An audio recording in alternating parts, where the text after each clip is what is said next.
우리 함께 사도신경으로 신앙을 고백하도록 하겠습니다. 전능하사 천지를 만드신 하나님 아버지를 내가 믿사오며 그 외아들 우리 주 예수 그리스도를 믿사오니 이는 성령으로 잉태하사 동정녀 마리아에게 나시고 본디오 빌라도에게 고난을 받으사 십자가에 못 박혀 죽으시고 장사한 지 사흘 만에 죽은 자 가운데서 다시 살아나시며 하늘에 오르사 전능하신 하나님 우편에 앉아 계시다가 저리로서 산자와 죽은 자를 심판하러 오시리라.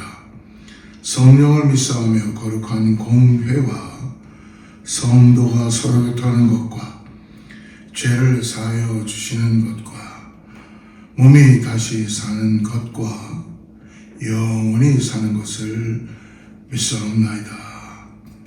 아멘.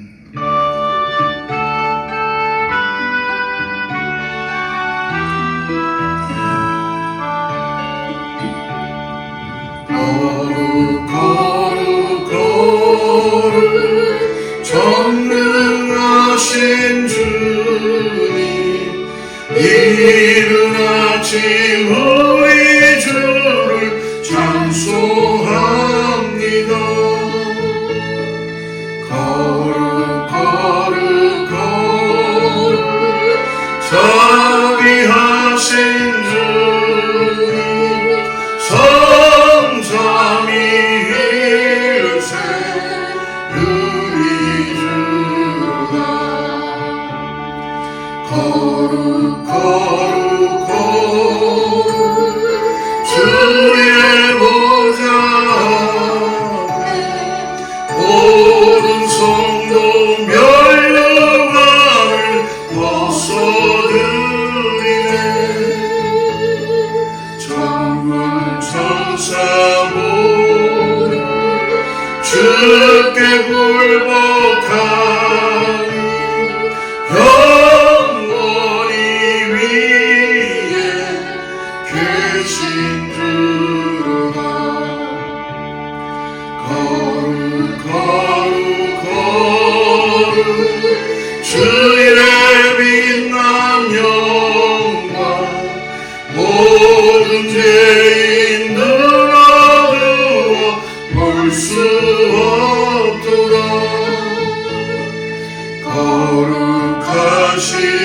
거룩하시니라 주님밖에 없네. 온전히 전능하신 주로다.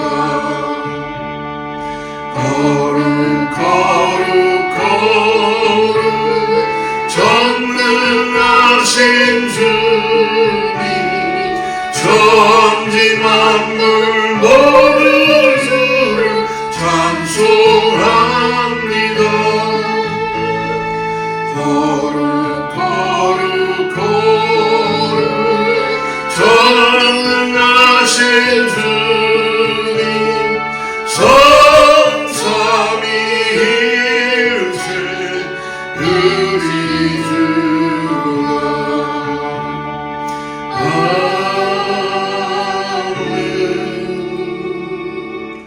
우리 예배를 위해 윤문선 전사님 예배를 위해 기도해 주시겠습니다.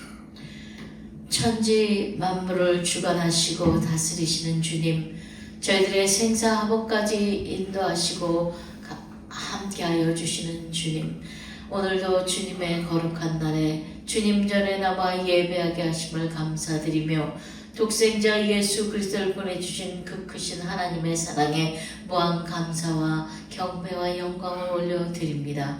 주님 감사합니다. 오늘도 저희들이 주님 앞에 나와 예배할 때에 참 예배자가 되기를 원합니다. 신령과 진정으로 드리고 하나님 아버지 저희들을 더욱더 인쳐 주시어서 주의 정결한 몸과 마음으로 주님 앞에 예배드리는 이 예배가 주님 앞에 연락되는 예배가 되게 도와주시옵소서. 그리하여 성령님 저희들의 죄악을 소멸하여 주시고 성령님 저희들 저희들에게 아버지 주님의 보혈의 피로 깨끗함을 힘있게 도와주시어서 하나님 앞에 찾은바된 예배자가 되게 도와주시옵소서. 오늘도 귀한 말씀으로 저희들에게 아버지 영의 꼴을 먹이시기를 원하시는 주님, 저희들 들을 수 있는 귀로 인쳐주시고 아버지 말씀을 받을 수 있는 부드러운 마음을 허락하시사 30배, 60배, 100배의 열매를 맺을 수 있도록 도와주시옵소서. 오늘도 귀하고 놀라운 하나님의 말씀을 들고 서신 주의 사자님을 붙들어 주시고 하나님의 영감을 더하여 주시며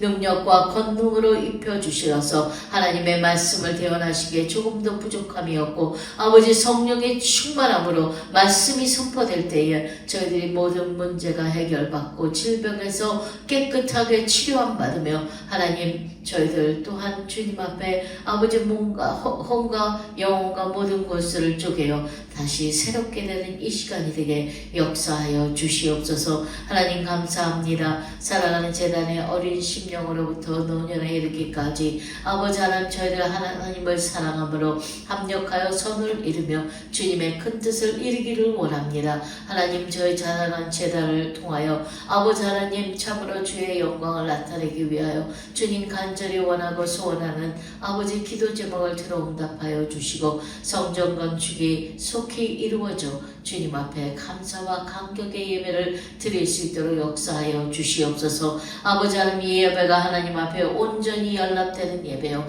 하나님께만 영광을 돌리오니 주님 영광 홀로 받아 주시옵고 저희들에게는 하나님의 은혜와 축복의 시간이 되게 도와주시옵소서. 주님께 감사하며 이 예배가 주님 앞에 연락되는 예배되게 도와주시옵소서. 처음부터 끝까지 주님 주관하여 주시고 성령님 함께하여 주시며 천군 천사가 함께하는 귀한 예배로 드려지게 되기를 원합니다. 주님 감사합니다. 귀하신 예수 그리스도의 이름으로 기도드렸습니다.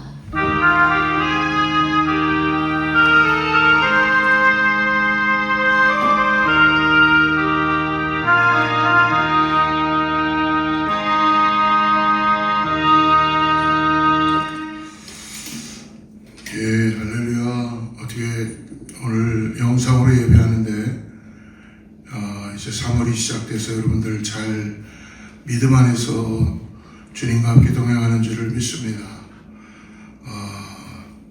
전체적으로 모든 면에서 우리 뉴스나 또 전 세계적으로 많이 혼란스럽고 어려운 가운데 있습니다.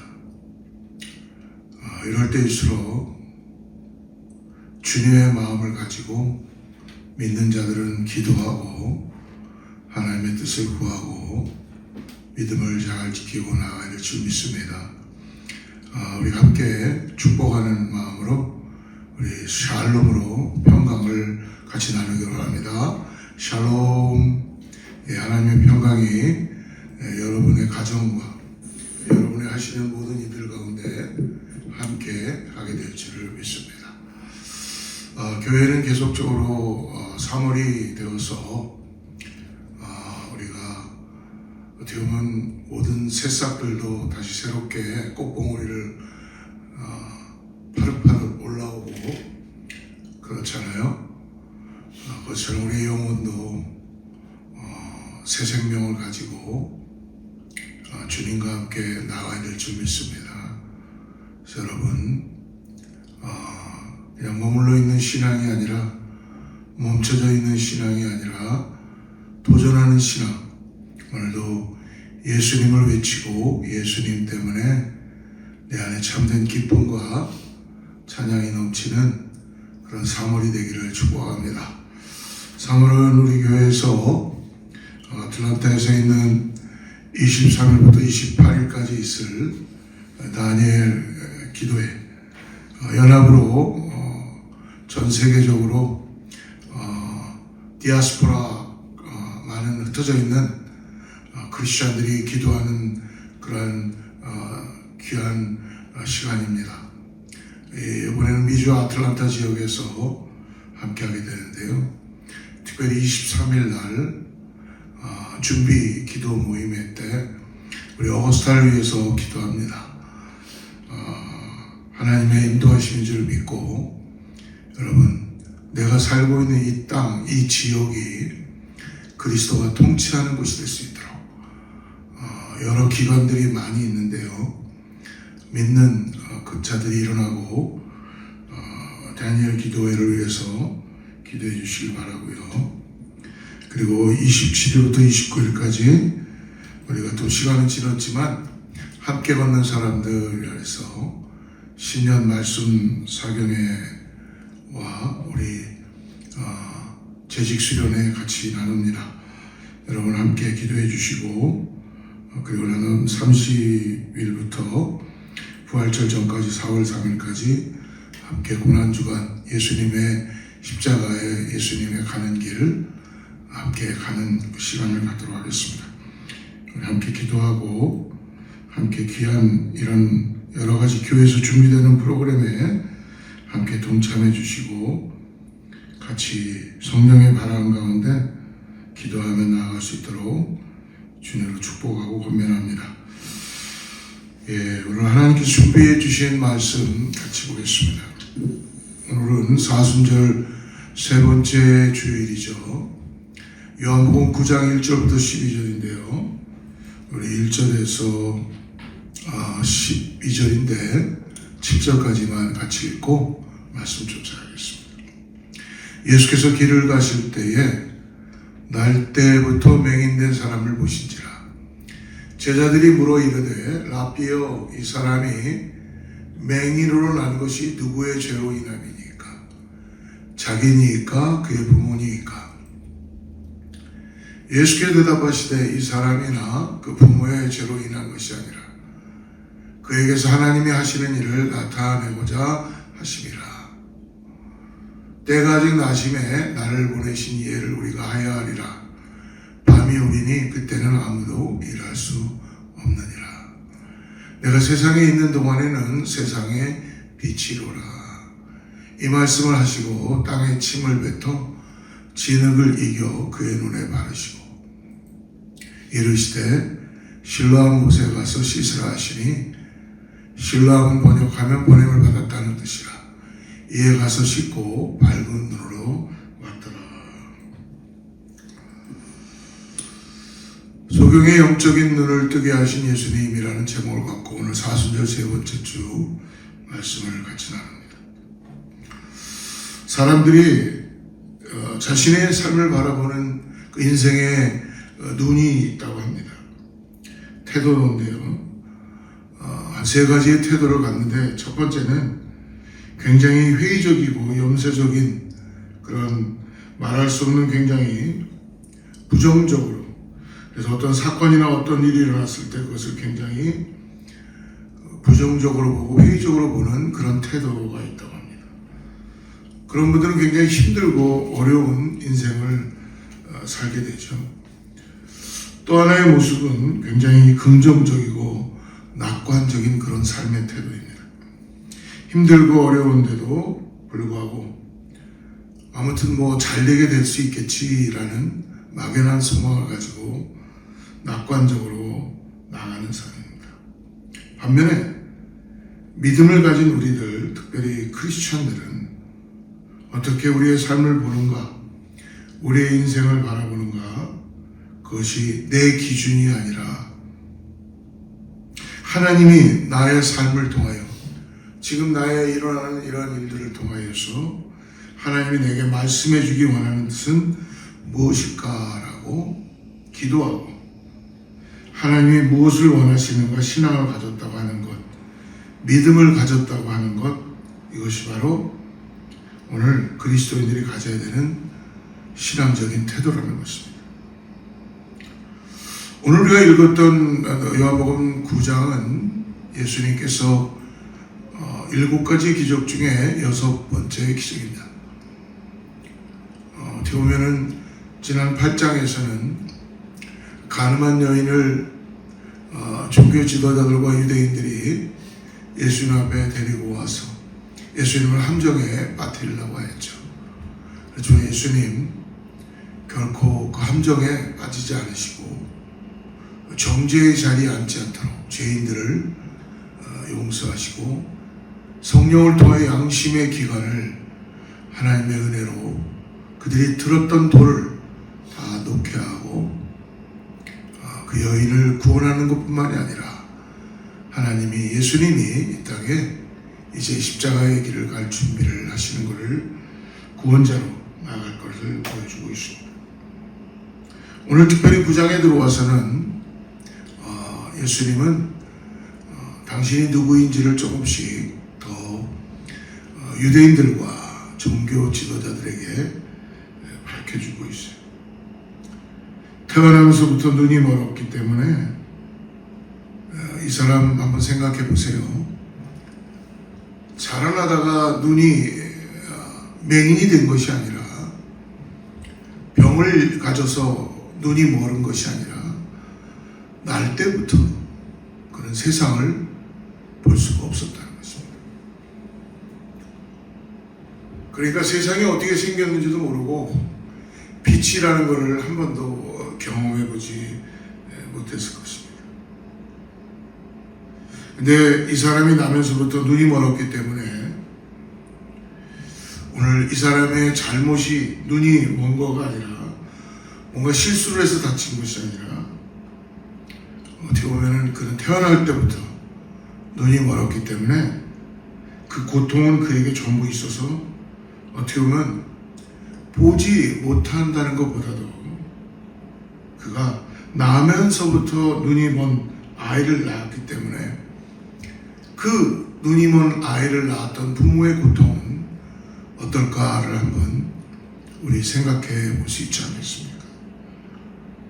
아이를 낳은 그 엄마의 아픈 마음, 또 그 아빠의 아픈 마음 얼마나 어려웠겠어요. 우리 주위에도 장애를 가진 부모님들을 만날 수 있습니다. 아니면 내가 예상하지 않았던 나의 삶에 내가 사랑하는 자녀들을 잃었던 부모들도 있을 것입니다. 그분들의 마음을 다 이해할 수 있다고 우리가 감히 얘기할 수 없죠. 그 말로 할 수 없는 고통은 영원히 그 마음속에 남아있을 것입니다. 그런데 이 요한복음 9장을 쭉 읽어보게 되면 이 부모님들은 그 참 어렵고 힘들었던 시간들을 그냥 고통으로만 끝나지 않고 이 눈먼 소경이라는 이 장애를 통해서 이 아이를 어떻게 보면 청년일 수도 있을 것 같아요. 구걸하는 일에 맡기게 됩니다. 어떻게 보면 먹고는 살아야 되니까 구걸하는 일을 하게 됩니다. 어떻게 보면 부모도 이런 아이를 낳은 것도 괴롭지만 그러나 고통 그 장애를 가지고 사람들에게 동정을 구해서 살아가야 되는 그 아주 어려운 그런 가정인 것 같습니다. 그 가정 가운데 예수님이 지금 의도적으로 등장하시는 거예요.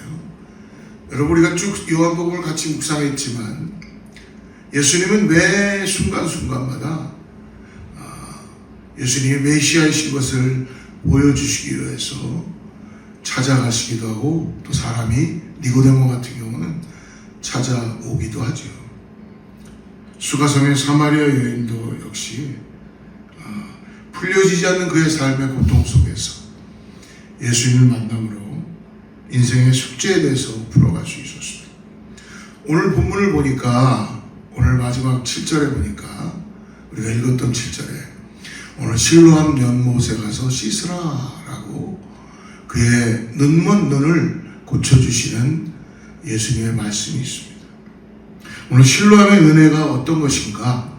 그의 육적인 눈만을 뜨게 한 것이 아니라 예수 그리스도를 만남으로 인하여서 그의 영혼도 구원받고 이 땅에서 하나님의 나라를 살게 되었다는 것입니다. 첫 번째, 그렇다면 영적인 눈을 뜨게 하신 그 실로암의 은혜는 무엇일까?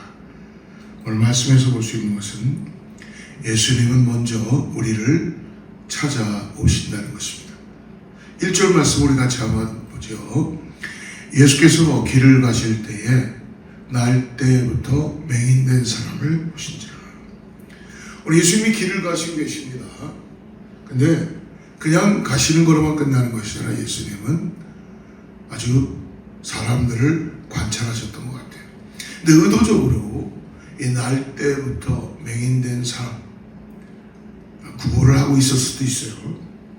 이 사람을 예수님은 아주 눈여겨보고 있습니다. 맹인된 사람을 보신지라. 사랑하는 성도 여러분, 오늘 이 맹인된 사람은 구걸하는 것만이 그 삶의 목적이 되어 있죠. 보이지 않으니까요. 당장 먹고 사는 것이 그의 인생의 가장 중요한 것입니다. 소망도 없을 것입니다. 내일에 대한 어떤 기대도 아마 없을 것 같아요. 그러나 오늘 예수님은 오늘 이 날 때부터 맹인된 사람을 찾아오셨다는 것입니다. 사랑하는 성도 여러분, 실로암의 은혜는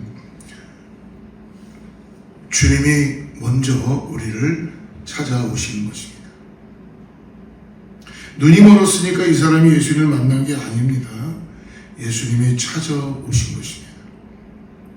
그냥 보지 못하고 그냥 거리에 앉아가지고 구걸하는 사람이었는데 예수님이 보시고 예수님이 만나 주신 것입니다. 사랑하는 성도 여러분, 우리가 예수님 선택한 것 같고 내가 교회를 다니는 것 내 발로 온 것 같고 우리가 믿은 것 나의 의지로 믿은 것 같지만 여러분, 우리는 하나님이 우리를 선택하셨고 하나님이 나를 사랑하셔서 찾아오셨다는 것입니다. 그러므로 은혜는 여러분 우리가 만들어내는 것이 아니라 하나님이 우리를 먼저 찾아오시는 것입니다. 그러므로 믿음은 하나님이 나를 찾아오셨고 나를 만나 주셨고 나를 선택해 주셨고 나를 구원해 주셨고 그래서 그분이 내게 어둠에서 어느 날 빛으로 나오게 하여 주시고 그리고 나에게 소망으로 이 땅에서 믿음을 가지고 살게 하시는 것이죠. 요한복음에는 우리가 이제까지 공부한 것처럼 특별히 이런 만남이 몇 가지 등장했습니다. 이미 나는 요한복음 3장에 보면 밤중에 찾았던 관원이었던 니고데모의 이야기를 우리 너무나 잘 보았습니다. 그리고 4장에 들어가 보니까 수가성의 사마리아 여인, 이 여인과의 만남에 대해서도 우리가 알 수 있습니다. 3장의 니고데모는 굉장히 지위도 높은 사람이었고 그리고 이름도 굉장히 유명했던 사람입니다.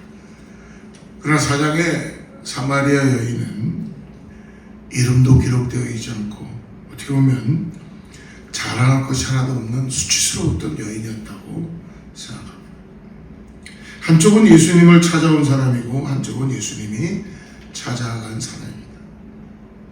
한쪽은 예수님 말씀을 깨닫지 못하고 그냥 돌아갈 수밖에 없었지만 한쪽은 예수님 말씀을 깨닫고 새롭게 인생을 살게 되었죠. 어떻게 보면 여러 만남이 있고 그 만남 가운데 여러 경우가 있지만 그러나 분명한 것은 여러분 예수님은 찾아온 사람도 만나주셨고 또 피하고자 했던 사람도 예수님은 찾아가시는 분이십니다. 그러므로 다시 말하면 예수님은 저와 여러분 우리를 누구도 외면하지 않으시고 만나신다는 것입니다. 우리의 상황이 아주 잘 나가든 상황 가운데 아니고 힘들어지든 아니면 뭔가 사람들을 피하고 도망가고 싶고 그러한 상황이든 어떻든 주님은 저와 여러분을 오늘 만나서 이 말씀 앞에 우리를 나오게 하신 것입니다. 그분은 오늘 여기 있는 눈먼 사람을 만나주신 것처럼 저와 여러분을 만나주셨다는 것을 잊지 마시기 바랍니다. 소망 없는 인생도 만나주시고 아픔과 고통과 상처 가운데 괴로워하는 삶도 만나주시고 그리고 예수님께서 만나서 가지고 있는 무거운 짐을 해결해 주시는 분이십니다. 저는 성경을 보면 많은 소경이 등장하잖아요. 근데 특별히 이 날 때부터 나온 이 소경의 특징은 그 예수님에게 뭐예요? 발견되었다는 것입니다. 예수님 길을 가다가 그 길에 소경이 있는 걸 보고 아주 주의하여서 그를 눈여겨본 것입니다. 오늘 이 소경을 바라보고 찾아오셨던 것처럼 오늘 예배 가운데 말씀 가운데 저와 여러분에게 은혜로 찾아와시는 주님을 영접하시기를 축복합니다. 예수님에게 눈에 띄어지는 축복, 여러분 물론 예수님 앞에 나왔던 소경도 있지만 이 눈먼 사람은 예수님을 찾아가고 싶어도 아무도 그를 예수님께 데려다주는 사람도 없었고 더 나아가서 그는 예수님께 갈 수가 없었습니다. 저와 여러분에게 주님이 찾아오신 것, 주님이 내게 찾아오셨다는 것을 아는 것, 믿는 것, 나를 구원하여 주신 것, 주님이 나를 만나 주셨다는 것, 나는 오늘 그 은혜로 산다는 것 고백하시고 주님이 나를 찾아오신 것에 감사하며 영접하시고 감겨있던 우리의 영적인 눈이 띄어지기를 주로 축복합니다. 두 번째로 오늘 본문에서 우리가 볼 수 있는 신뢰함의 은혜는 고난에는 하나님의 분명한 섭리가 있다는 거예요. 우리 2절부터 5절을 한번 좀 길지만 같이 봅니다. 예수께서 길을 가실 때에 날 때부터 맹인된 사람을 보시더라. 제자들이 물어 이르되 라비요, 이 사람이 맹인으로 난 것이 누구의 죄로 인함이니까? 자기니까 그 부모이니까? 예수께서 대답하시되 이 사람이나 그 부모의 죄로 인한 것이 아니라 그에게서 하나님이 하시는 일을 나타내고자 하심이라. 때가 아직 나심에 나를 보내신 이해를 우리가 하여 하리라. 밤이 오리니 그때는 아무도 일할 수 없느니라. 내가 세상에 있는 동안에는 세상에 비치로다. 예수님이 눈먼 사람에게 가까이 가서 만나셨는데 오늘 이 눈먼 사람이 질문하는 것이 아니라 제자들이 질문한 것이에요. 어쩌면 이 제자들의 질문은 모든 사람이 하는 질문이라고 생각이 듭니다. 왜 이 사람의 인생은 날 때부터 눈이 멀었을까? 그 이유를 찾아가는 거죠. 왜 이런 일이 있을까? 근데 결국 유대인들은 거슬러 올라가서 이것이 누구의 죄 때문인가? 라고 물어보는 것입니다. 이 사람의 죄 때문일까? 아니면 부모의 죄로 인하여 그 죄를 짊어진 것인가? 눈이 멀은 것인가? 그래서 그 의도를 가지고 예수님께 묻는 것입니다. 선생이요, 이 사람이 날 때부터 눈 먼 것은 이 사람의 죄입니까? 아니면 그 부모의 죄입니까? 라고 오늘 그렇게 2절에 보니까 그렇게 물어보고 있죠. 여러분, 이것이 대부분 우리들의 모습입니다. 우리들이 질문하는 거예요. 안 좋은 일이 생길 때, 뭔가 모르게 우리가 이해할 수 없는 일이 생길 때 물어본다는 것입니다. 여러분, 이게 약간 이상한 거는 이 질문을 지금 아까도 말했지만 눈먼 사람이 해야 되는 건데 눈먼 사람은 아무 말을 하지 않고 있고 옆에 있는 제자들이 질문한다는 것입니다. 그러니까 자기들 마음대로 얘기할 수 있는 거예요. 궁금한 거죠. 관심이 많은 거죠. 그 날 때부터 맹인된 사람이 물어본 것도 아니고 부모가 물었던 것도 아니고. 근데 사람들은 항상 어떤 일이 생기면, 안 좋은 일이 생기면, 어려운 일이 생기면 기도해야 되는데 궁금해해요.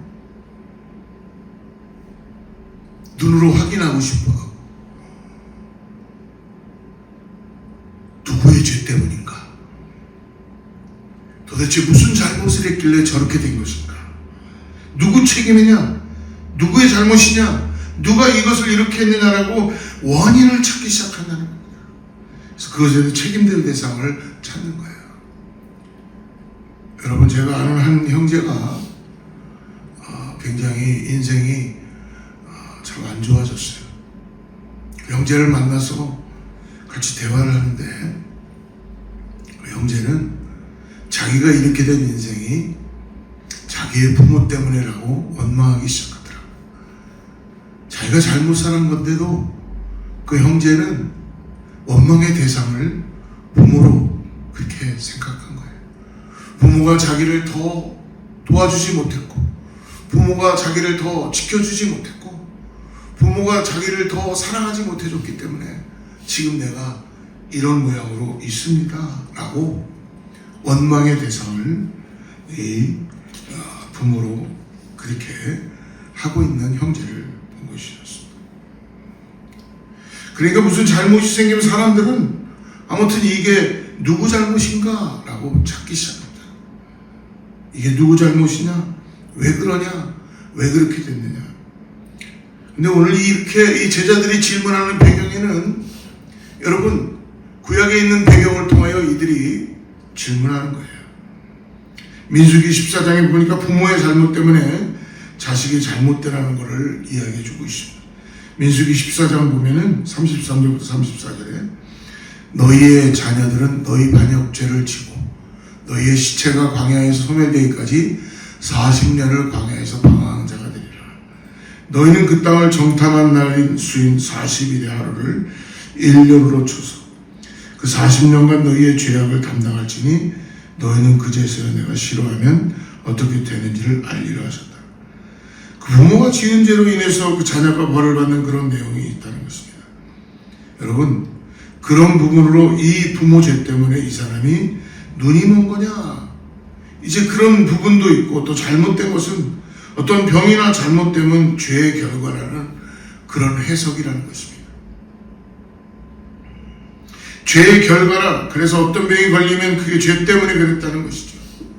그래서 제가 아는 어떤 권사님은 뭔가 좀 일이 잘 안 되거나 누가 몸이 좀 아프거나 그러면 다 죄 때문에 그렇다는 거예요. 죄 때문에. 여러분, 일이 잘못되는 것이 축복일 수 있어요. 내 몸에 병이 들어오는 것이 겉으로 보기엔 힘든 일이고 어려운 일이지만 여러분 그것이 건강해질 수 있는 또 하나의 비결이 될 수 있다는 거예요. 내 건강을 체크할 수 있고 나의 영혼이 주님께 다시 나아갈 수 있는 시간이 될 수 있을 수 있지 않습니까? 여러분, 사람들이 그 당사자는 이루 말할 수도 없는데 그 가족은 이루 말할 수도 없는데 관계없는 사람들이 자꾸 누구의 죄냐? 그 부모는 얼마나 괴롭겠어요. 본인 당신은 날 때부터 맹인이었는데 내가 선택한 것도 아니었어. 사람들은 이게 누구의 죄 때문이야? 나중에 성경에 보면은 그 회당에 있는 바리새인들이 내가 죄 가운데 태어났다고 그렇게까지 단정져서 표현을 하고 있습니다. 이날 때부터 너의 죄 때문에 그런 거다. 그렇게 얘기하고 또 부모의 죄 때문에 그렇게 되었다라고 말하는 것. 여러분아, 이것이 얼마나 그 당사자에게는 힘든 일인지를 우리가 예수님은 아니지 않습니까? 예수님 그래서 가늠한 여인을 데리고 나왔던 그 의대 종교자들과 수많은 사람들 앞에서 죄 없는 자가 너희들 중에 죄 없는 자가 돌로 쳐라 라고 했을 때 아무도 칠 수 없고 돌을 다 내려놓고 갈 수밖에 없었던 것. 정죄의 자리에 앉지 말라는 것이죠. 비판의 자리에 앉지 말라는 것이죠. 여러분, 그러므로 주님이 그래서 대답해 주십니다. 주님의 대답이 오늘 우리 가운데서 위로가 되기를 주의로 축복합니다. 3절인데요. 3절 이렇게 말씀하십니다. 예수께 대답하시되 이 사람이나 그 부모의 죄로 인한 것이 아니라 그에게서 하나님이 하신 일을 나타내고자 하십니다. 할렐루야. 사람들이 묻습니다. 선생님, 사람이 저주를 받은 것은 이 눈이 먼 것은 이 장애가 있는 것은 이 사람의 죄입니까? 부모의 죄입니까? 주님 말씀하십니다. 이 사람의 죄도 아니다.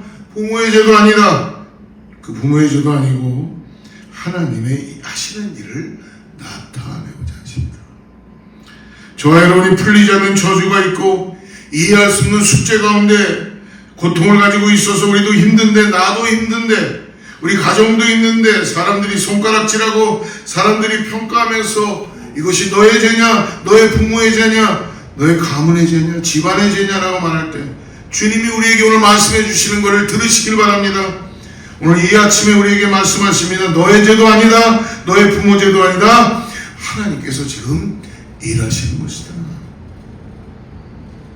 사랑하는 성도 여러분, 오늘 우리가 누구의 말을 듣고 살아야 되는 것입니까? 알지도 못하면서 손가락질하고 말하는 사람들의 말을 경청하여 듣지 마시길 바랍니다. 오늘 주의 음성만을 들어야 되지 않겠습니까? 우린 예수님의 말씀을 그러므로 더욱더 경청하고 말씀을 따라서 내가 누구인지를 깨닫고 말씀을 따라서 나아가야 될 줄 믿습니다. 오늘 그러므로 이렇게 말씀하시죠. 4절 말씀을 다시 한번 읽어보죠. 4절, 때가 아직 나심에 나를 보내신 이를 우리가 하야 하리라. 밤이 오리니 그때는 아무도 일할 수 없느니라. 무엇입니까? 지금 때를 얘기하시는 거예요. 아직 내 때가 아니다라는 거예요. 지금은 하나님의 때다. 카이로스, 하나님의 때를 우리가 지금 살아가고 있기 때문에 하나님 앞에 은혜를 받고 구원받은 자로서 하나님을 의지하고 열심히 하나님의 나라를 살아가야 된다는 것입니다. 밤이 오면 일어날 수 없다는 거예요. 이제 예수님께서 구원자로 오시고 다시 우리에게 구원의 역사가 일어났고 예수님께서 계획이 있으신 거예요. 뜻이 있는 거예요. 일을 해야 되는 사명이 있다는 것입니다. 하나님은 저와 여러분 우리들에게 대한 뜻이 있습니다. 여러분, 왜 우리를 구원해 주셨나요? 왜 우리에게 하나님의 나라를 살게 해 주시나요? 왜 우리에게 오늘 세상을 향하여서 진리로 복음을 들고 살으라고 우리를 구원하여 주셨나요? 우리 그냥 하나만 구원하시기 위해서 것이 아니라 내 가족과 내 이웃과 내 자녀에게 중요하는 영혼들에게 오늘 사명이 있다는 것을 가르쳐 주시는 것을 잊지 마시길 바랍니다. 육신만을 따라서 살지 말고 예수의 이름을 부르고 내리는 생명새신하에 닫혀져 있던 눈을 뜨게 하시는 예수님이 나를 보고 계시다는 것을 믿음으로 바라보고 그분과 함께 오늘 나에게 주어진 사명이 있다는 거예요. 저는 목사로서의 사명이 있습니다. 저에게 그런 어떤 오토리티와 말씀의 놀라운 능력을 허락해 주셨습니다. 그것을 잘 사용하라는 거예요. 목양을 잘 하라는 거예요. 함부로 사용하지 말고 하나님이 원하시는 하나님의 일을 하기 위해서 사용되라는 거예요. 부모님들도 마찬가지입니다. 나에게 맡겨진 자녀들을 내가 잘 양육할 수 있도록 기도하고 그들의 본이 되고 예수 그리스도의 생명이 있도록 내 맡겨진 가정을 양무리처럼 매일매일 주님과 함께 동행하는 믿음의 삶을 살아가는 거예요. 일터에 계신 분, 함께 일하는 같은 동료들에게도 오늘 하나님께서 사명을 주신 것을 잊지 마시기 바랍니다. 하나님은 저와 여러분들에게 대한 분명한 계획이 있고 뜻이 있다는 것입니다. 우리가 겪는 이해할 수 없는 고난도 하나님의 뜻이 있고 계획이 있다는 걸 잊지 마십시오. 하나님의 마음과 뜻과 계획이 우리의 방향이 되지 않겠습니까? 우리가 믿음이 있다고 고백한다는 것은 하나님으로 나를 삶을 이해하는 거예요. 하나님의 나에 대한 계획을 통하여서 내가 믿음으로 따라가는 거예요. 주님으로 나를 받아들이는 것입니다. 그래서 사도 바울이 이런 말을 하죠. 에베소서 5장 16절과 17절의 놀라운 말씀을 우리가 너무나 잘 아는 말씀인데요. 한번 같이 읽어보죠. 에베소서 5장 16절 17절 같이 읽습니다. 에베소서 5장 세월을 아끼라 때가 악하니라. 그러므로 어리석은 자가 되지 말고 오직 주의 뜻이 무엇인가 이해하라. 세월을 아끼라고 그랬어요. 사람들에게 휘둘리지 말고 우왕좌왕하지 말고 세상에 휩쓸려 가지 말고 오늘 나의 눈을 뜨게 하시는 예수님을 믿음으로 바라보고 오늘 세상이 악해 사람들이 악해집니다. 그 마음 가운데 위로해 주는 것 같으면서도 그 말 속에서 우리를 그 언어 속으로 우리를 얼마나 괴롭히는지 모릅니다. 세상도 악하고 그러므로 오늘 세월을 아끼라라고 합니다. 이 안에는 구원받은 자로서 우리가 누구를 의지하고 살아야 되는지를 가르쳐 주시는 거예요. 분별하라고 말씀합니다. 지각 없는 사람이 되지 말고 주위에서 무엇인지 분별하고 이해하라는 것입니다. 고난에는 하나님의 섭리가 있어요. 분명하습니다. 당신이 지금 고난의 자리에 있습니까? 하나님의 섭리가 있습니다. 하나님의 계획이 있어요. 분명히 있습니다. 존재하는 건 모든 것이 다 목적을 갖고 있는 것처럼, 그래서 고난과 어려움을 우리가 어떻게 이해하는가, 어떻게 받아들이는가, 어떻게 알 수 있는가, 그것은 주님을 만나야지 알 수 있는 거예요. 주님께서 말씀해 주지 않습니까? 주님이 고난을 통해 우리를 만나 주시고 우리의 삶에 설명해 주십니다. 해석해 주십니다. 풀어 주십니다. 그리고 풀려지지 않는 숙제와 어려운 고난이 있다면 이 시간 그것을 주님 앞에 다 가지고 나가서 여러분 풀어놓으시기를 축복합니다. 마지막으로 오늘 세 번째로, 오늘 우리 영적인 눈을 뜨게 하는 이 실로암의 은혜는 순종이 기적을 이룬다는 것입니다. 6절 7절을 같이 읽습니다. 시작. 이 말씀을 하시고 땅에 침을 뱉어 진흙을 이겨 그의 눈에 바르시고 7절 이르시되 실로암 못에 가서 씻으라 하시니 실로암 번역하면 보냄을 받았다는 뜻이야. 이에 가서 씻고 밝은 눈으로 왔더라. 순종이 기적을 이룹니다. 우리 주님이 너무 좋으신 것은, 우리 주님이 너무 소중한 것은 뭐예요? 말만 하지 않으시고 오늘 그를 고쳐주시죠. 예수님이 친히 행동으로 옮기셨어요. 그리고 문제를 해결해 주셨어요. 우리의 문제가 뭐예요? 예수님이 당신의 손을 대신 거예요. 이 눈먼 사람 눈에 어떻게 보면 조금 이상할 수 있어요. 말도 안 되는 일일 수 있습니다. 침을 뱉었어요. 진흙을 이겨서 발라주셨다는 거죠. 생각해보면 굉장히 이상하죠. 뭐 여러 가지 신학자들이 이것을 해석하기 시작합니다. 왜 침이었을까? 왜 그것을 비벼서 눈에다가 이렇게 발라줬을까? 그러다 보니까 거기서 뭐 안약이 만들어졌다, 뭐 여러 가지 설이 많습니다. 여러분, 어떻게 보면은 이 날 때부터 맹인된 사람은 알 수 없으니까 예수님이 그냥 뭐 당신이 하고 싶은 대로 마음대로 했다. 진흙을 눈에다가, 굉장히 이상한 장면입니다. 그리고 또 실로암은 예루살렘 밑부분에 있는데 눈먼 사람이 내려가기에는 너무나 힘든 거예요.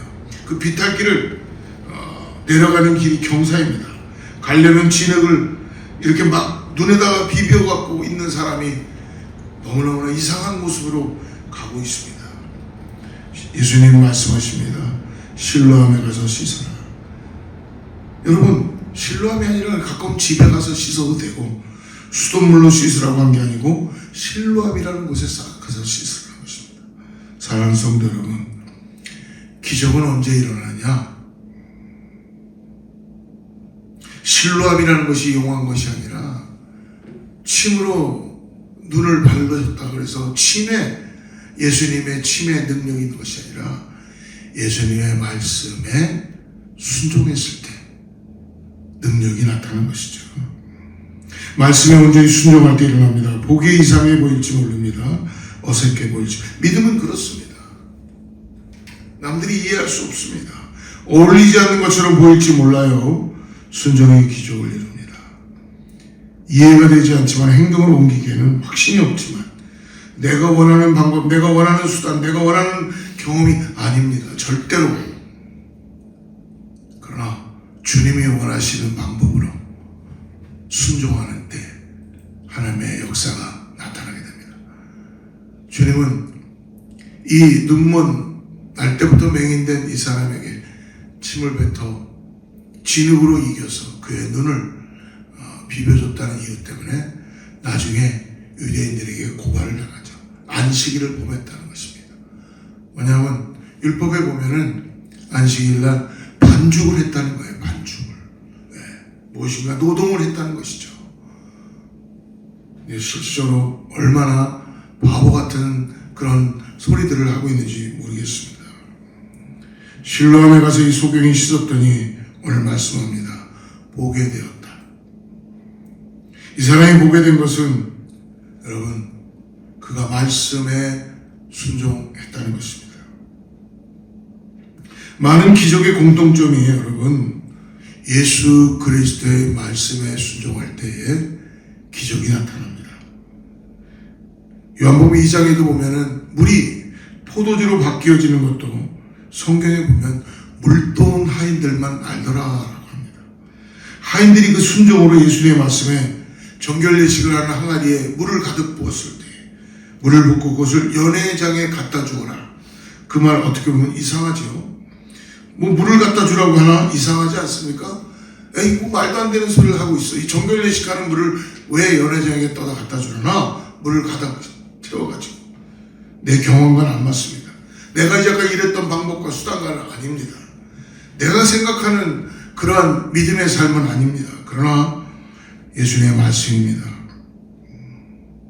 말씀에 순종했을 때 물이 포도주로 바뀌어지는 것, 오병이의 기적의 경험도 마찬가지죠. 제자들에게 사람들을 함께하고 나누어주고 이 물고기 2마리 보리떡 5개로 나누어주라. 이게 어떻게 맞는 말이에요? 말도 안 되는 거죠.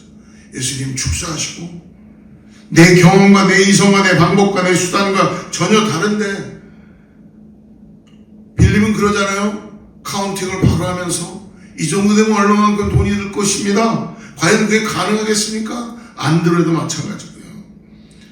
그러나 이 어린아이의 그 도시락 보리떡 5개, 물고기 2마리 그것을 가지고 들에 앉아 있었던 장정만 5,000명, 어린아이 여자까지 합치면 10,000명이 넘는 수많은 사람들이 하나님의 은혜로 기적을 경험하고 오병이의 역사를 이뤘다는 것입니다. 말씀에 순종할 때 사랑하는 성도 여러분, 실로암의 은혜는 말씀에 순종하여 기적을 체험하는 것입니다.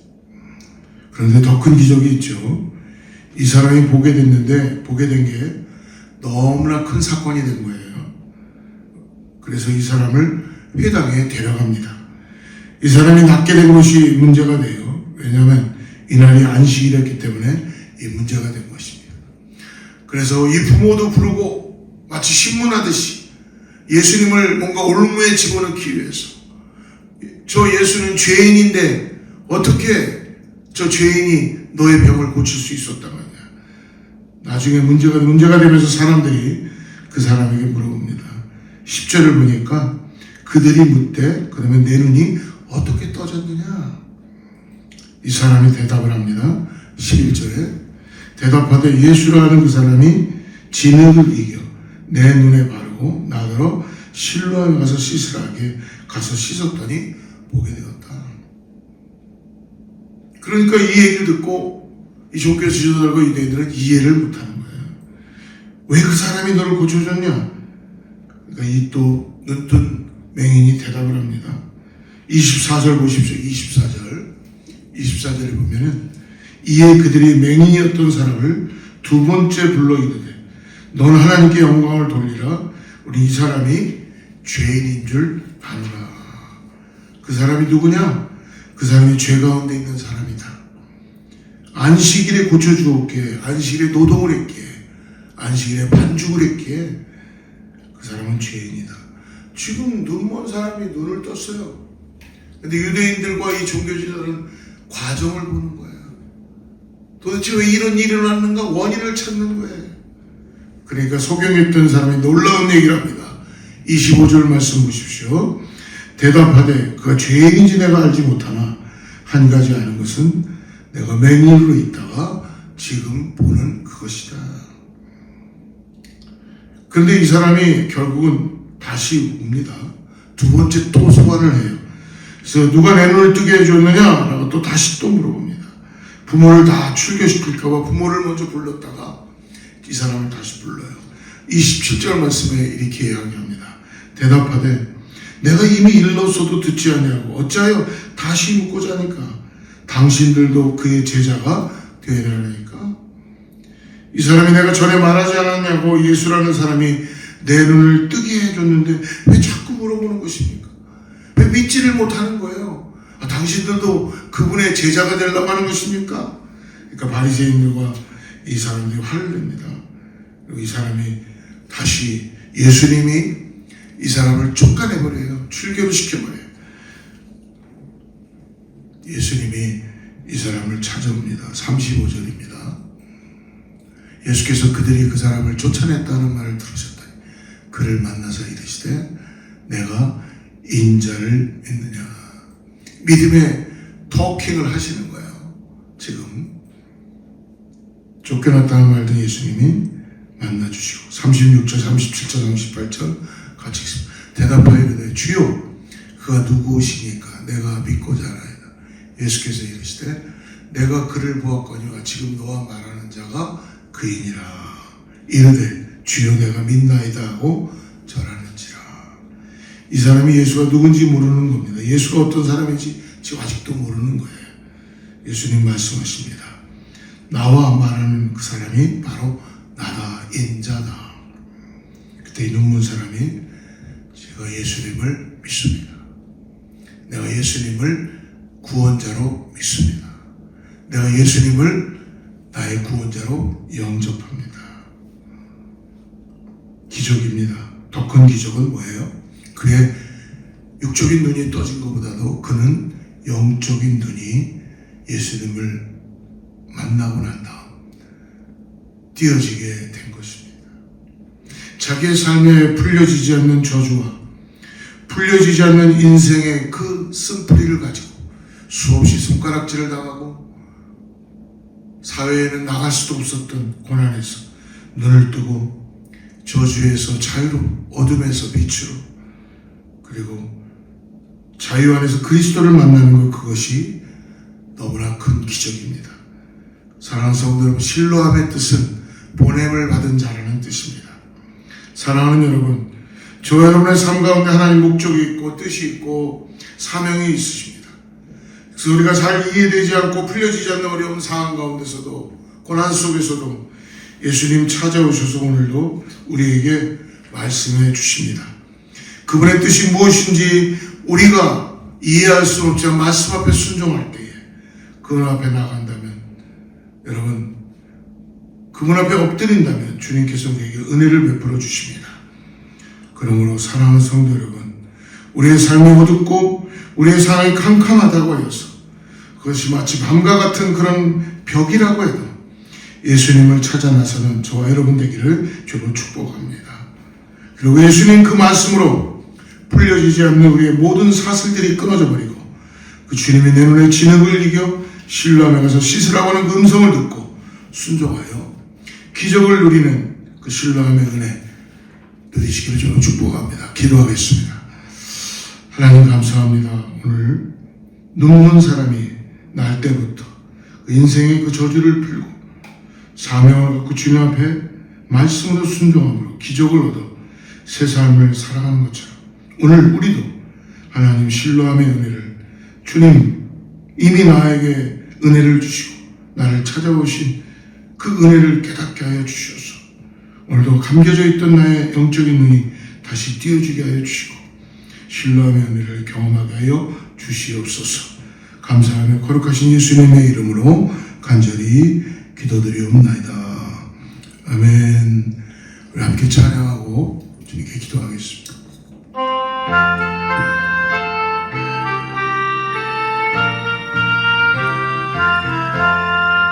이 몸의 소망 뭔가 우리 주 예수 부르신 우리 주 예수밖에는 믿음이 아주 없도다. 굳건한 반석이시니 그 위에 내가 서리라. 그 위에 내가 서리라. 무섭게 바람 부는 밤 물결이 높이 설릴 때 우주의 내게 소망의 닻을 주리라. 굳건한 반석이시니 그 위에 내가 서리라. 그 위에 내가 서리라. 세상에 믿던 모든 것 끊어질 그날 되어도 우주의 언약 믿사와 내 소망 더욱 크리라. 주 나의 반석이시니 그 위에 내가 서리라. 그 위에 내가 서리라. 바라던 전부 올라가 하나님 앞에 배울 때 주의 의를 힘입어 어이없지 마로 서리라. 굳건한 반석이시니 그 위에 내가 서리라. 그 위에 내가 서리라.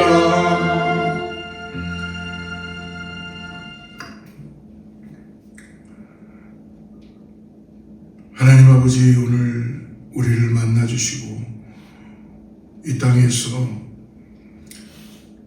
예수 그리스도를 통하여서 나의 죄를 사하여 주셔서 하나님의 나라를 이 땅에서부터 살게 하여 주신 것 감사합니다. 나의 닫혀져 있던 영적인 눈이 띄어지게 하여 주셔서 오늘 다시 주님과 함께 동행하는 믿음의 삶을 살아갈 수 있는 은혜를 허락하여 주시옵소서. 주여, 요동치는 이러한 현실 속에서 우리가 주님의 손을 꽉 붙잡고 굳건한 반석 대신 주님을 의지하고 아버지 하나님 휘몰아치는 그런 가운데서도 흔들리지 않는 믿음을 가지고 오직 예수 그리스도를 따라서 나아가는 믿음의 삶을 살게 하여 주시옵소서. 사랑하는 성도들을 오늘도 불러주시고 말씀으로 찾아와 주시고 순종케 하여 주셔서 우리의 반석 되시고 구원자 되시는 예수님을 믿음으로 고백하며 내가 구원받은 것에 감사하고 찬양하게 하심으로 주님께 우리의 삶을 드리고 귀한 것 드리고 주님과 함께 동행하심을 감사합니다. 간절한 기도들마다 응답하여 주시고 가정들마다 새롭게 하여 주시고 하나님의 역사가 나타나게 하여 주시옵소서. 특별히 어거스타 지역에 있는 모든 교회들마다 하나님의 은혜가 충만하게 나타나게 하여 주셔서 살아계신 주님을 찬양하며 나가는 아버지 커뮤니티와 어거스타 이 지역의 모든 영혼들이 되게 하여 주시옵소서. 이제는 우리 주 예수 그리스도의 하나님의 사랑과 성령님의 내주하시고 교통하시니 오늘 다시 한번 우리의 감겨있던 눈을 뜨게 하시는 나를 찾아오시고 그 나의 고난을 통하여 섭리를 깨닫게 하여 주시고 내가 이해할 수 있는 것이죠 말씀으로 순종케 하며 결단하고 나가는 사랑하는 성도님과 자녀 이웃 위에 교회 위에 하나님의 축복이 함께하기를 간절히 축원하옵나이다.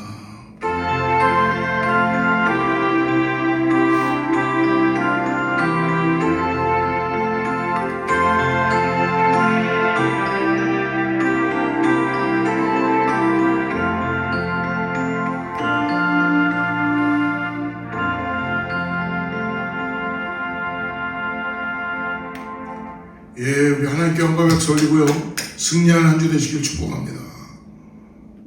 주의 말씀 앞에서 당신은 참된 예배자 그토록 찾으시던 하나님의 기쁨